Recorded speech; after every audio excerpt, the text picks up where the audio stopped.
Dahil sa away parkingan, isang patay sa Antipolo City. Ang biktima binaril at dead on the spot pa. Si Vel Custodio sa sentro ng balita.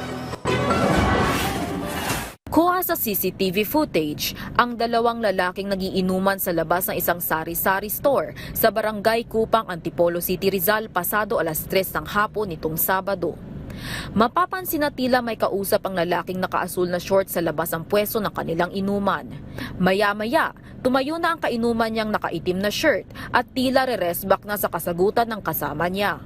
Ito na ang kinahinatnan ng pag-restback ng lalaking nakainom. Sinasakal na siya gamit ang braso ng lalaking nakaasul na nakairingan din umano ng kanyang kainuman. Makikita na tila dehado ang nakaitim na si alias Toto sa eksena. Maya-maya, rinig na ang putok ng baril mula sa dehadong suspect. Ang ugat ng pagpatay, away sa parking. Ayon sa pulis, galing lang sa swimming kasama ng mga kaibigan ng biktimang si Kenneth. Ngunit dahil sa simpleng dahilan ng iringan, siya na ang naligo sa sarili niyang dugo. Yung nagpapakdaw yung biktima doon sa area na pinagtatalunan nila. At pag tinitingnan yung sasakyan, nabasag daw po yung tail light. Saan, itong isang suspect natin, ang pinagsususpect siya, bumabasag siya, yung tail light. Tapos doon na nag-umpisa yung away nila. Sa salaysay ng ina ng biktima, nakatatanggap na ng mga banta ang biktima mula sa tauhan ng fabrication business kung saan nagpark ang biktima ng kanyang sasakyan ilang araw lamang bago barilin ng kanyang anak. Kakilala lang po sa Palayaw. Hindi ko naman tunay nakilala ang tao na yun eh. Kasi tindahan namin, kahit sino naman yan ang customer na nag-iaya na medyo magsasyat ako, nagsasyat din ako.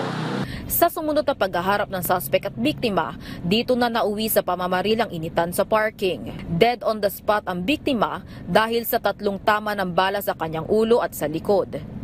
Arestado ang unang nakasagutan ng biktima. Itinanggi niya na kakilala niya ang nakainumang suspect. Ang huling salita sa kanya nung isa, Kenneth, hindi mo kilala yung kinakalaban mo, baka pagsisihan mo rin yan bandang huli.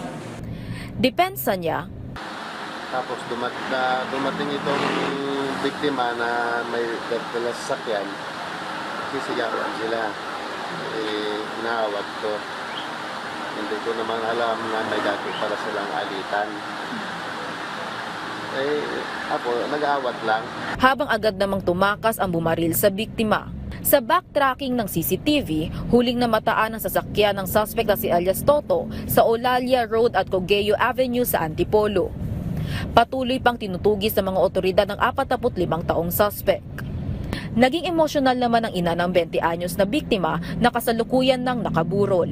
Para ba sa'yo, ganyan lang kadaling kumitil ng buhay?